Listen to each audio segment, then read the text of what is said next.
I want to thank all of you for joining our sixth Yahoo Finance Premium webinar, Trading the New Fast Market Paradigm. What does that mean, new fast market paradigm? We're going to talk about it. We're going to dive into it. I'm Jared Blikre, and I'm really excited to have Jay Woods here in a minute. He's a chartered market technician who was very recently a New York Stock Exchange executive floor governor. And we're going to be picking his brain today, talking about some of the biggest moving tickers, starting with Tesla and Zoom, which is, by the way, we just announced it's our Yahoo Finance Company of the Year, and many more. He's going to share his insider's view from the floor about how markets have evolved and how to approach them now. We're also going to show you how to get the most out of premium, Yahoo Finance Premium, that is, how you can use it to find stocks that show signs of promising returns, and also use it to analyze your portfolio and fine-tune it. Well, if you've been to one of our webinars before, you know the basics, but I'm going to explain our Verizon-owned Blue Jeans software right now. So you're going to be able to interact with us in real time. We're going to be running some polls. In fact, we're going to do one in the next minute. So we're going to do this throughout the show, and you can find those on the right-hand tab of your screen or browser. A little notification will pop up when it becomes available. And you can also post questions at any time using your name or anonymously. And at the bottom left, this is important because this is how you arrange your screen here. You can make me or Jay bigger, smaller. Also the presentation, we're going to be showing you charts and slides. You can make those bigger. You're probably going to want to make those as big as you can. So that's all in the lower left of your browser tab. Well, time to get started, and we're going to get started with a poll. And without further ado, what's your year-end 2021 Dow target? Is it less than 20,000, 20 to 25K, 25 to 30K, 30 to 35K, or more than 40,000? Just kind of want to get a sense of the bullishness or bearishness or neutralness of everybody in the room. All right, again, that's on the right-hand side of your screen, and we're going to give the results of that poll in a minute. But without further ado, I'm going to bring in Jay Woods. It is great to see you and have you here. Thought this day would never come because you were floor governor at the New York Stock Exchange, but you couldn't talk for the most part. You know, there's some exceptions, but for the most part, you couldn't be in media. And you have an incredible story. You laid it out on Ram Capital's blog, and I just want to bring everybody current, give everybody a little bit of background. It's about Tesla, your son's first trade, and kind of bring it forward here, Jay. Yeah, well, first of all, it is good to talk to you out in the open here. I was usually the behind-the-scenes guy at the exchange for years, and I like that. I had no problem with that at all. You know, people like yourself, guys on the floor are telling me, a lot of times, whether it was you or Apazani, who's a good friend, that would be, one of the people they would talk to amongst others. So it's good to do this. And yes, you mentioned my friend Ram Capital was nice enough to let me blog on his post330ramp.com is the website, so you can see the story there. But I didn't know how much traction this would get, and considering the timing on everything, this was the end of January. My son comes home from school, and he gets all excited. Hey, Dad, I want to get involved in the stock market. And as someone who's been doing this my entire life, I'm like, wow, my kid is finally interested in what I'm doing, this sense of pride. And then I thought about it. I'm like, wait a second, what do you want to? Because there's always a scam. And it dawned on me. We're showing this tweet right here on the screen here. I just want to bring that up, but you can get back to your story. Yeah, that was the tweet that started it all. Who knew where it would go? Can I buy a stock? And I thought about it, and then I realized it's Tesla, isn't it? And of course it was. And he goes, how did you know? And, all the kids were talking about it at lunch. And, here we are, early February, and we're at a new high. And everyone is very bullish at the time. And this is as we're hearing stories in China about the virus and, rumblings, but it's not affecting the market. So, you have this euphoria in our markets with the clouds overhead and my son wanting to jump in on top of everything. And I'm thinking to myself, this is the top. This is the top. And after a week, he kept bringing it up. So I said, you know what? Let's do it. Let's buy one share. So I go in that morning, go to the floor, and there's news in Tesla. News, the same news we have today. They were doing a capital raise, a secondary offering. So the stock was trading a little over 800. It gapped down 60. So, hey, he's getting it on sale. This is kind of cool. And he bought one share at like 740.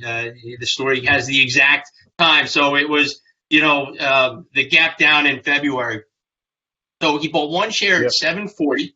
And then, like today, after a secondary offering, the stock gapped lower, held the low, and then spiked up and closed up on the day that day. It may close up on the day today. The thing is just unstoppable. And all of a sudden, he's up $60 in one day, and he thinks he's amazing. And he let me know about it in a series of texts that we chronicled. And here it was. Okay, so now, like any investor, it's one thing to talk about the market, but once you have skin in the game, once you actually know that you're going to get to keep the profit, and I'll eat the loss, but I didn't tell him that at the time. It takes its emotional toll on you. So now he's anchored at that price where he bought it, and he's checking it every day. And then we went through all these different texts as to, what was going on. He's texting me. He's watching it while he's in school. And, the whole part of this lesson was to teach him the risks involved, not to go from buying it to straight stock market wizardry to total euphoria, which he did in 10 days. And then we got hit with Corona, and the stock broke down. In fact, it actually held up well for a little while. And then when it broke down, the tweets and the text started getting few and far between. And then he was getting upset, and the emotions came out on the other side. So the whole roller coaster of emotions was so much fun for me. Not fun living through that at the time, but living through him dealing with this. And then the worst part of all, we sold it. He lost $12. So for $12, this experiment got to teach him about investing. He did some research on the company. He got to learn who Warren Buffett was when we talked about other famous investors. And it turned into something bigger. And then the worst part, and this is the part that I never lived down to this day. In fact, he still gives me stock ideas, and we'll talk about those later. He sent me a text the day of the low. It broke 400. It was trading around 380. Dad, if we buy 5 shares now, it will cost us a little more, but the cost average philosophy, he was all in. If this goes up 100 points, we're golden. And I'm like, and 5 shares. Thank you. They did that 5-to-1 split, so that would have been perfect. Yeah, I trust me. He reminds me of the 5. It's up 5 times since he could have bought it. And he texted me on the day of the low. It's chronicled. And, no offense, but I was a little busy that day on the floor of the stock exchange. I couldn't pay attention to his text, let alone, okay, let me leave this situation and go execute 5 shares of Tesla. And then I forgot about it. And, sadly, he called it the low. And every day since, just watches it goes up and just wants to kill me. So there is a happy story. I did buy him 1 share of Amazon at 2,200, and he made $1,000 profit on it, and he hasn't done anything with that money yet. So he did all right, but it taught him a valuable lesson, and it was entertaining on top of it. Yeah, and we're going to get back into your new journey in trading, off the floor, kind of doing some day trading here in a minute. I want to read the results of our last poll, our first poll. What is your year-end 2021 Dow target? So less than 20,000, only 4% of people. So it looks like we don't have a lot of perma bears. 20 to 25, 10%, 25 to 30, 25%. Most common answer though, 30 to 35,000. That got 51% of the votes. And then more than 40,000, the Uber bulls, because that would require a 25% rise, I think. No, actually bigger, 33% from current levels, 10%. And we have seen 33% in 1 year. We've seen more than 33% off the lows. So just incredible there. And I want to get to our second poll, and then we're going to take some questions from the audience, and you can join in here, Jay. But let's do our second poll here, which is what percentage of new issues eventually undercut their first trading day price low? So we're talking about IPOs or SPACs here, or direct listings, as the case may be. For a SPAC, whenever the announcement is made official, what percentage of new issues eventually undercut their first trading day price low? Answer in a few minutes. And this was a poll that we did with Kathy Donnelly, who literally wrote the book on IPOs and how to trade them. So got some surprising insights there, and we'll get back to the results in just a little bit. But I want to take some questions from the audience here. So do you expect, and this comes from Sunru, do you expect increased stock and or bond market volatility, which includes pricing and trading volumes, due to this current second wave of COVID-19 in Canada plus US? So are we expecting increased stock or bond market volatility? And my short answer, and I'll toss this to you, Jay, in a second, is I think a lot of the volatility is already priced in. We have the VIX futures curve actually as a graphic, which my producers can bring up here, but it shows that we're pricing in elevated volatility in January, and that, not coincidentally, is when we have the Georgia runoffs and the potential, it's a small potential for a blue wave, which I think would really alter the investment styles. So there'd be some rotation into that. I think that's what the VIX is pricing in. I also think that we are in a new norm of volatility, and it's kind of what we're talking about in this webinar. So Jay, I'll hand it to you. Get into as much history as you want, but what are you saying?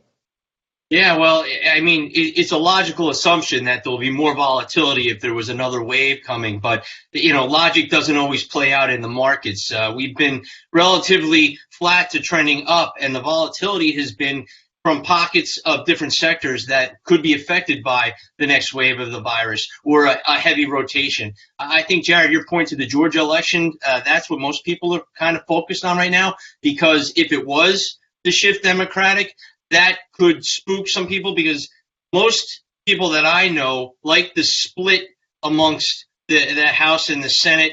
You have to work together, you have to compromise, where if there's one dominant side, it could lead to a certain agenda that could skew certain sectors. So the Georgia election, I think, will have, if there's anything surprising there, that could see some volatility. If there's something wrong with the vaccine, God hope not, then you're going to see some days where you get some wild swings. But to see anything like we saw back in February, March, I don't know what it would take to see something of that magnitude. I hope we don't see anything that could cause the market to be spooked like that. But, you know, you're going to see pockets from day to day. The headlines will be more volatile than the actual stocks that trade under them. Yeah, I got to agree with you there. I think the markets have kind of priced almost to perfection the vaccine rollout. We're going to see some hiccups. When we got the news the other day that that I think it was Pfizer might not be able to fulfill their 2020 quota, and it was kind of old news, but it shook the tape a little bit. Dow almost immediately went down 200 points. So we get any major hiccups with the distribution of vaccine, I think it's going to be priced in pretty quickly. And that kind of is what we've come, at least what I've come to expect this year, is that new information is priced in very, very quickly. And I think that gets to the liquidity or the illiquidity and that secular trend toward lower liquidity in the market. So I'm just going to kind of segue into our next topic of discussion here. And maybe our producers can throw up that full screen that we have of the low liquidity factors in the market. But I'd like you, Jay, to go through some of these things, give your personal experience over the years, and where does that leave us now? Yeah, well, when you talk about liquidity, let's remember volumes are at record highs. So there is liquidity to this market, but I don't know if you have the chart there. It's changed dramatically how you see it over time. You're talking about the difference between the spread or the size of the bids, the amount of size a buyer's willing to show or a seller's willing to show. That's where things have changed. I mean, let's go back. When I started on the floor of the stock exchange, we were trading in eighths. So there was more size up and down every 12 cents. Then we went to teenies. We cut that in half, and the old guard was freaking out. And, you know, that it wasn't as liquid and it caused a little more volatility because you're going up 6 cents, down 6, up 6 cents, down 6 cents. And then we went to pennies. And that, in the decimalization of the market really changed, you know, and evolved to where we are today. And as a result, instead of having 12 price points between every dollar, you have 100. And people aren't going to just advertise, I want to buy 50,000 shares at, say, a quarter, because if they advertise it, guess what? Someone's going to pay 26 cents. Someone's going to pay 27 cents. So you're not seeing the size being advertised like you used to, because you have now algorithms instead of a human going in to represent that order, they come in, they come out. They see someone bid for 5,000, they'll bid a penny above that for 100, for 200, to try to scalp that a little bit. So there's a new way of trading, and the speed at which things happen. We don't announce every single trade anymore like we used to on the New York Stock Exchange floor. I would be yelling and screaming and talking all day. Those times are long gone. But when we see stats and people talk about how illiquid the markets are, yes, they are, but you kind of have to see where we were before you start to compare it to the way it was. Now, this is the big change, is the speed. So if some news breaks immediately, you can hit a button and cancel all your buy orders. And you may see intraday pockets where stocks jump up, down, dollars at a time. Well, as someone that worked at the exchange, we have safeguards in place to stop those big pockets of illiquidity, volatility trading pauses. So if a stock is to move too far too fast, say 5% in 5-10% in a certain amount of time, we're going to pause. And that's where the human judgment comes into play. If something goes too far too fast, you want to kind of call a timeout. Could there be news in the stock? Let's get everyone on the same page. Okay, that's important. Could there have been an error? There are errors called fat fingers, where someone, you say you have an intern that's working for you on a trading desk and you give them 10,000 shares to buy, and they get a little nervous, a little excited. 1, 0, 0, 0, 0, 0, done. And that 10,000 with that extra zero is 100,000. You buy it in the market in a stock that only trades 50,000 shares a day, 100,000 shares a day, you're going to move that stock. And we will stop, send that order back to the person, and, look into it. So there are pockets throughout the day where you see wild swings. The speed, and let's just look at on a macro level. Look at the drop-off we had in February to the lows in March. We went from a Dow 29,000 to a Dow 18,000 in 32 days. It was 32% in 32 days in the S&P 500. And then the next 30 days, we rallied back over 30%. So the speed at which the movements occur are just unbelievable. And the access that people have to the markets is truly astounding. You can, pick up your phone and you're trading. That, gives more people access, which I think is a great thing. But you're going to see a lot of intraday movement because, people like to spread some rumors. FinTwit's a fun place. I'm learning this now, being home for the last month, seeing the swings that some influential Twitter handles can have, or rumors that are spread through financial, whether someone comes on Yahoo Finance and says something positive about a stock, or is on TV, or it's on FinTwit. These little things will cause hiccups throughout the day. So it's very interesting to watch. Yeah, and for me, the speed of the market really just reemphasizes that you got to get back to basics. You got to know your risk. You got to know your time frame, as I know you love to say, and you got to manage your stops properly. Risk management is key because you can get taken out in a second. You can get trapped in a trade in a second, and that is not fun. Well, I'm going to read the results of our second poll here. What percentage of new issues eventually undercut their first trading day price low? Most popular answer is 25%. 38% of you said that. Least popular answer, 90%. Only 12% of you said that, but it is the right answer. Over 90%. Actually, 91% undercut their first trading day low. Good lesson to keep in mind, because if you don't get in that first day, probably fine. You're going to have an opportunity. And with that, I want to go to our next poll. And this is poll number 4 for my producers. Who says only price pays? Is it Paul Tudor Jones? Is it Brian Shannon? Is it Joe Fahmy or Ramp Capital? Answers in a few seconds here. But we're going to take a question. This is about the IPO market. And Roberto's asking, what is your opinion for the IPO of Airbnb? Is in this period of the year when the tourism is down? Well, first, I don't even trade stocks for that matter. I trade financial futures. It's what I've always done. I own some ETFs, full disclosure, 401k, all that good stuff. I don't actively manage it.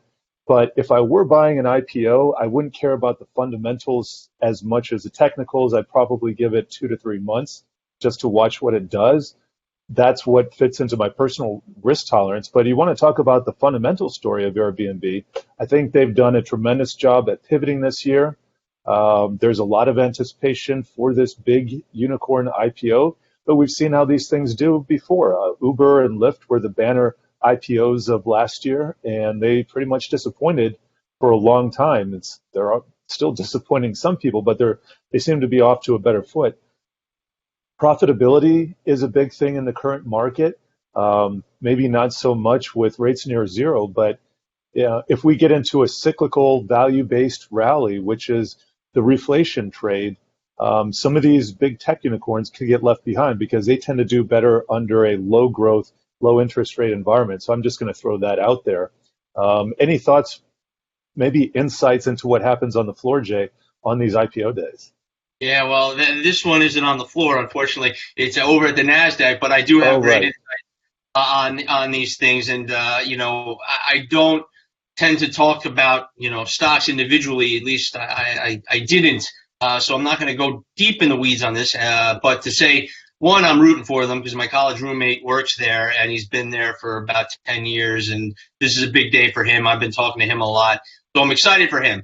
As far as the IPO goes, it depends, once again, on your time frame. Now, I don't know what your time frame is when you're asking that question. Are you looking to day trade it? You want to get in because you didn't get in on the pricing, which most of us don't have that ability to do. You're going to probably see the stock get oversubscribed, gap open higher than where they price it the night before, and then be extremely volatile for that first day or so. There is a big buzz about it. So if your time frame is short term, you want to get in that first price, go for it. But make sure you have a game plan to set stops to limit your loss, because there could be a pocket where it just drops and then it comes back. Most of the time, these stocks tend to perform very well on their first couple days, but we'll see. Each stock is different. As for the product itself, I'm a big believer in the business. I haven't used Airbnb, and my roommate in college gets on me about that, but I'm not traveling anywhere anytime soon. Hopefully that will change. And I think people anticipate with the vaccine, with changes, let's get out of our house. I mean, I know once we get the all clear, I'm going on a road trip. I'm going somewhere, and, first to concerts, then to movies, just get me around people, the bars. So I would expect this to be very well received. But if you're looking for a quick trade, just know your risk. Be careful. Long term, it reminds me of a snowflake. It's a great name that may get overhyped and may do extremely well on the first day, and you get a little hesitant. My son wanted to get into Snowflake. I said, no, and now he's still yelling at me because I didn't get into that one. Because I looked at the fundamentals and I saw if you believe in it, buy it, put it away. That would be my best advice as far as Airbnb. I think the story's phenomenal. Yeah, we're looking at a chart of Snowflake here, and you can see it based for several months before it really broke out. So this could have been a breakout, wasn't able to get over price, at least the opening day pop. This made it, and we got a pullback. So there's plenty of room to get in if you're a little bit patient, if you want to catch it. But we actually interviewed the Snowflake CEO the other day, and this speaks as to the fundamentals of his business. And let's take a listen about that. The workloads of the future are going to be data sciences, and data sciences are going to have very different needs, and they need unfettered access of data wherever it is, wherever it lives. The real problem with data historically, has been that even though we have infrastructure clouds like AWS and Microsoft Azure and Google Cloud and so on, and we have tons of application clouds in terms of all the SaaS companies that are out there, data has been fragmented into a million places. It lives in all these clouds. It lives on premise. It's been extremely difficult since the beginning of computing to drive analytical perspective and signals out and across all these different sources. So we said, we can't keep doing this because we'll never realize the potential of data sciences if that data can't come together. And the data cloud is all about the combination of execution with unfettered global data access. Doesn't matter what geography you're in, doesn't matter, where the data originally came from, doesn't matter what cloud you're on. And we emphasize that really aggressively, because otherwise, 10 years from now, everybody will be in the same place they were 10 years ago. And we have maybe modernized, but we have not transformed. Yeah, it's pretty compelling when I hear the story, because I hadn't thought about how fractured data really is. We have these big targeted solutions like AWS for the application layer, but Snowflake really attacking the data layer. Just looking from a technical basis here, we just kind of laid out the technicals of how you might leg into a company here. I want to go to another doc here. This is going to be Palantir, and I'm going to share my screen so everybody can see it. Recent direct listing, and I just want to show Palantir because it's got a lot of action. Volume really picking up. You can see institutions starting to get into it. And these lines that I have here, anchored VWAPs, that's anchored volume weighted average price. If you've seen these webinars before, or you follow me, Brian Shannon, some other people online, we use it extensively. And it acts as a way to gauge, are the majority of people who are in a trade as of a given date, are they in the money or are they out of the money? Are they making money or are they losing money? And so you attach it to important lows, highs, breakout points, and it's kind of subjective. You got to do a bit of form fitting. And by the way, this is a free indicator that we have on our site. Anybody can use it. It's under anchored VWAP. If you click that, you're going to get this little dialog box here. Well, it doesn't want to, I'm in draw mode, that's why. Here we go. And you can change the anchor date. If you're intraday, you can use the time, change color, etc. But this shows you is capturing this low here. So this means this is an important reference point. And we're going to want to see any further pullbacks get captured by this potential support line. Also, I put in something from the top here. Now this, you could see price breaking above it here and then acting as resistance. Then we got price finally back above it. So this tells me bulls are in control over the long term and also the short term here. Does that mean it's going to the moon? Not necessarily, but on a technical basis, it's behaving decently. And what people get scared of at this time in a new stock, a relatively new stock, I think, is when you see this institutional participation, people think, bubble, because they start going parabolic along with the volume. And it's something to take into consideration. Jay, you got any thoughts here on Palantir or just any other IPO thoughts in general? Well, I think when you're dealing with an IPO where there's not a lot of history, as a technician, some technicians will look at this and say, I can't give you a read on this. There's not enough history. There's not enough data behind it. I think with Brian Shannon and you have used the anchored VWAP is very important because you have to know your time frame. And where does that blue line start? You anchored it to a place where the stock broke out of a relatively neutral pattern.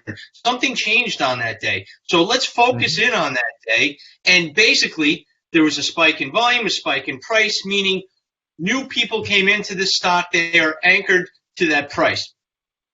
And as a result, that's a key level of interest that you want to watch. And as the stock rises, every time it came back to the average volume-weighted price since that point in time, it continued to rally. So it showed general strength in this stock. Others will look at the candles and see one-day charts where you see an evening star right in the middle of that screen, that red little candle, that doji, where, oh no, I got to get out of this stock, and for a day you would have been right.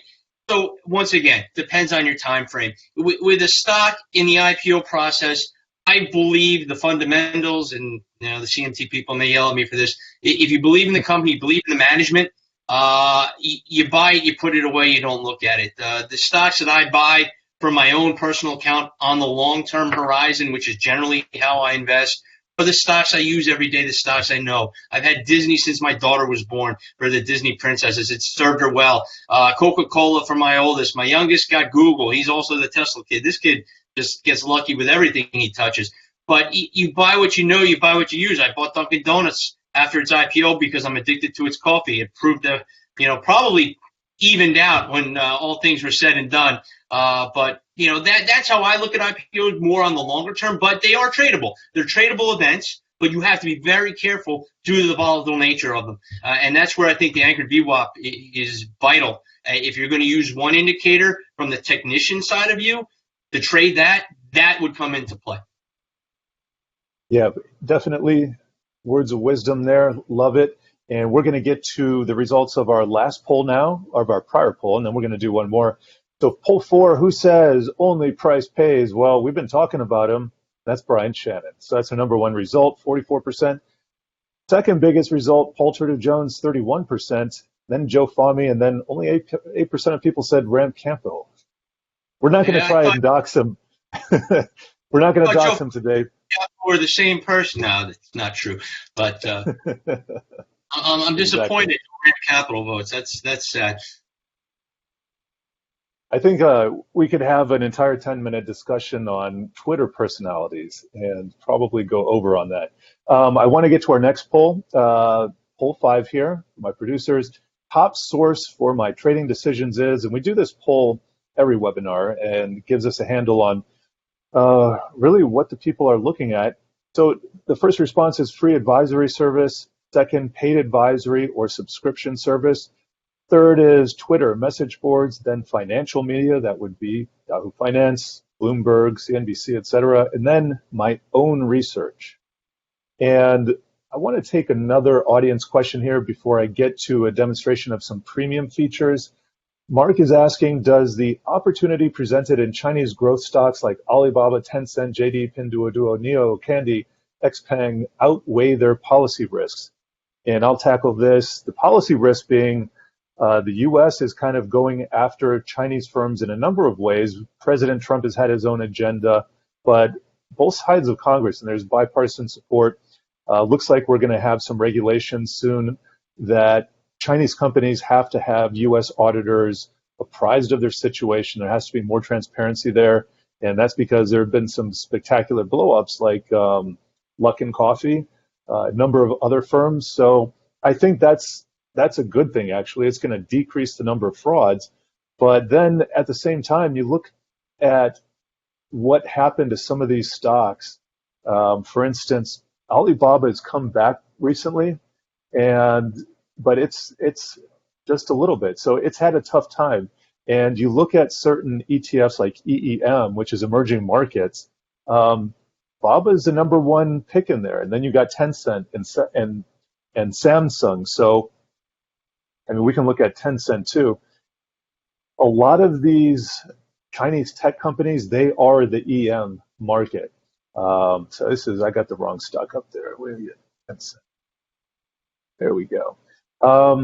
So I think you should judge each stock relative on its own merits. Or if you like the space, look at an ETF, look at the technicals.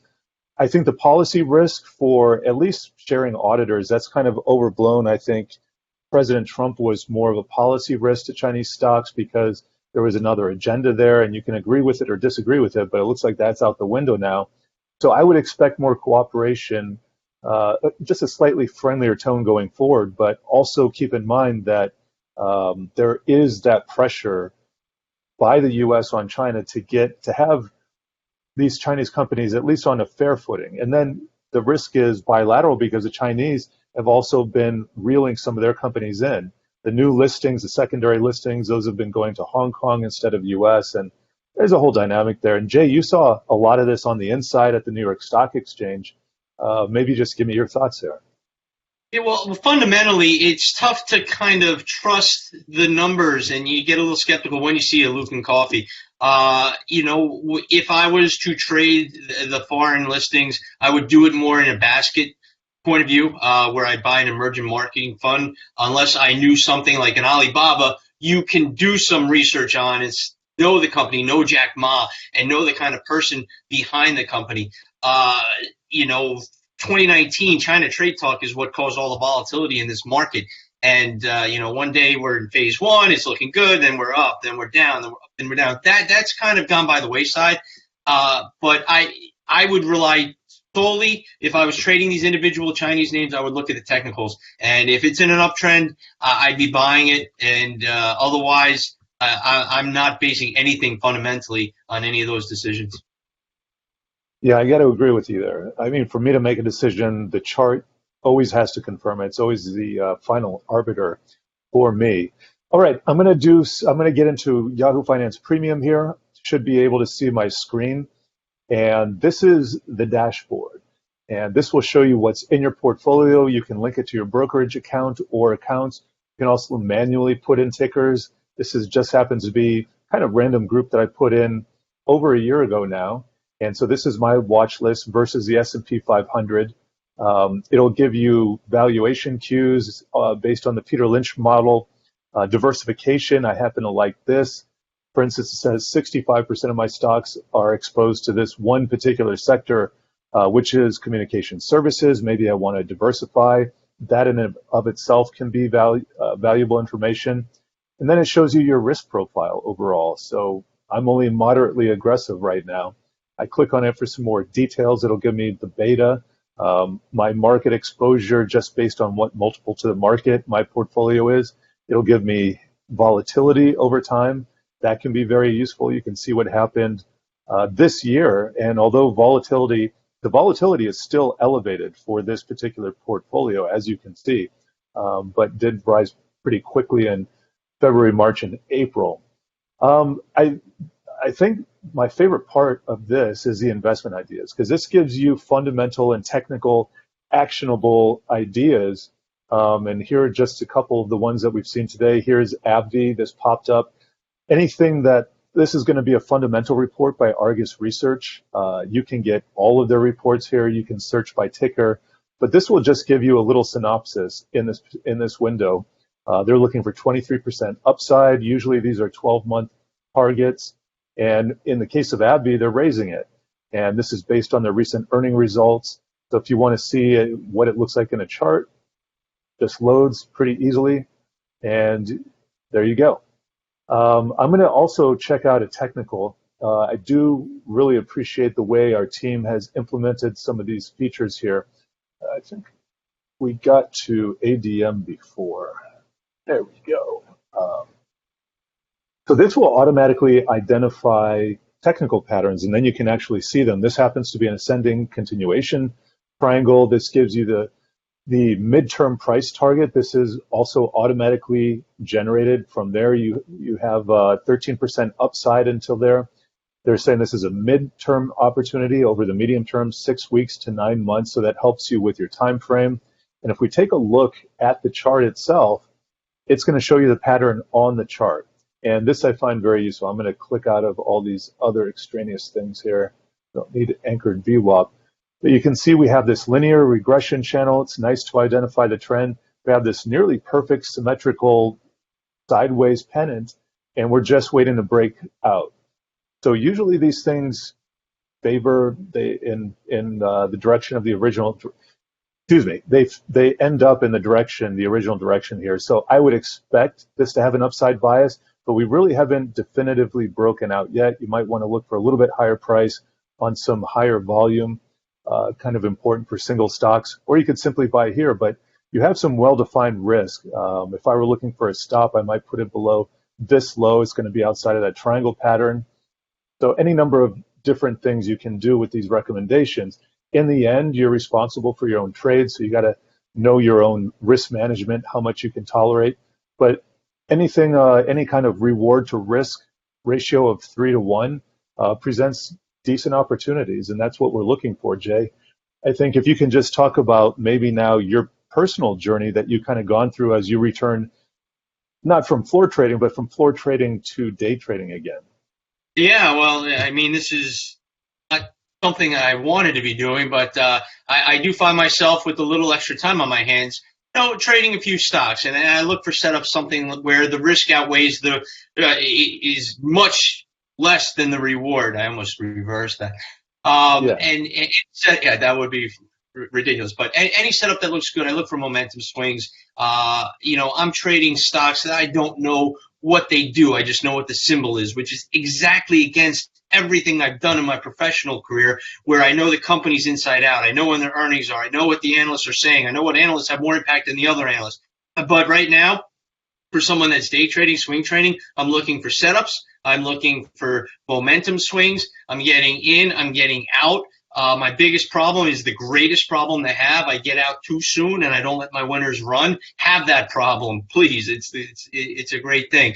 But you know, professionally, I had strict rules, and those rules were actually good at times, where you had to buy something, you had to buy a certain amount of, a certain group of stocks. You couldn't buy any stocks made markets in, and you had to hold for a 30-day period, which was good because my professional job is I was a market maker trading stocks for minutes at a time, seconds at a time. Now, translate to what I do for fun is I'm writing notes, lots of notes, entry points, exit points, stops. Stops are the most important thing because, and people that know me know I say this all the time, so I apologize to my friends, but 4 things can happen when you get into a trade, guys. Small loss, big loss, small gain, big gain. You just have to avoid one. Avoid the big loss. Minimize your losses, move on. Try to have a short memory, you know, and trust me, my biggest regret, Penn Gaming. I bought that the day of the low. I was a hero. I bought it at $5.25. It wasn't the low, but the day of. And I made a triple, and I was a hero on 2/3 of it. I let the other third run. You know, I made 5 times. I sold it at its 200-day moving average. I thought it would pause. Stock hasn't looked back. It's a champ, and God bless them. But if you see on this chart, I did buy on the very low. Let's not look at. It's broken out. It's broken out as of today. Yeah, all-time highs. It's amazing. But that was one where I threw the technicals out the window. I thought it was overdone. I believed in the people there. I bought it. I thought it was ridiculous. I tripled my money. That was more than I anticipated. And now I look back and I want to throw up when I see it trading at $70. But I knew what my goal was at the time and in the time horizon I had. Shame on me for not holding it forever. But these are things that happen all the time to the best of us, and these are great problems to have. Yeah, we're lucky to be here. And to second your notion, this is not an easy business.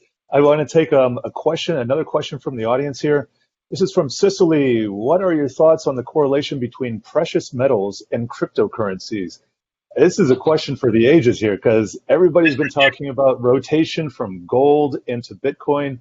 I got to tell you something. Gold has perked up over the last few sessions, and you know, let me do this. I'm going to share a different part of my screen here because I do have a nice gold chart here for everybody. If you just give me a second, but you know, the gold market itself has historically been, I think, misunderstood. You know, it's useful as a hedge for certain things like inflation risk, but also Armageddon risk. But gold tends to outperform when interest rates are low, and I think that's one of the biggest factors. And you know, we start seeing interest rates creep up again on the long end with the reflation trade. I think that really scared people out of gold. Is it done? I don't think the move for gold is done just yet.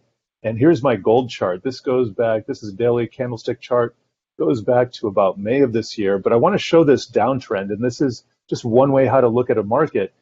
When you see these lines, it looks obvious what's happening here, how we just bounced off the bottom corridor here.